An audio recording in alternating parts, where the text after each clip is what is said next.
I think the answer to that is clearly no.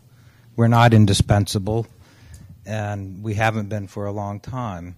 History is told by the victors. Mm-hmm. So we always perceived as victors that we were, maybe it was a false perception, but I think there was a perception that we were sort of the leaders of the world.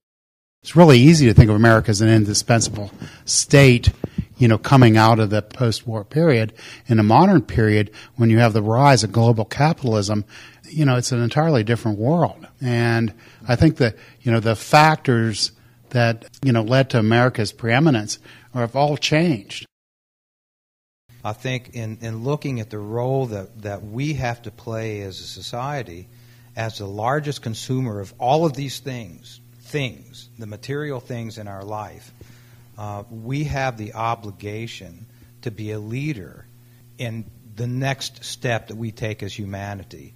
We have to be the leader for change in the way we do business as a species. How long do we sit and watch people suffer, and when do we get involved? And I think we have responded generously to a lot of people in the world, and yet it seems time after time we see our resources wasted.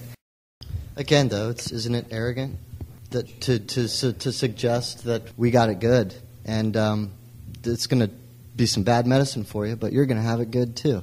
That seems to be not only in the last 8 years either.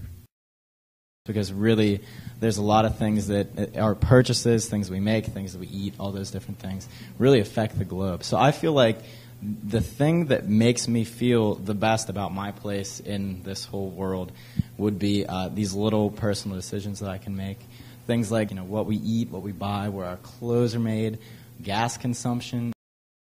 I think it's easier to be involved in the world now because of technology and how everything has gotten closer.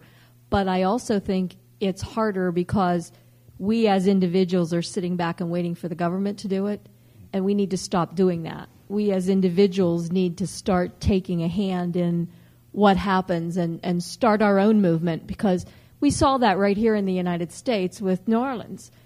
We waited for the government didn't come, but people came from all over the country, churches, nonprofits, just average people, and they got the work done.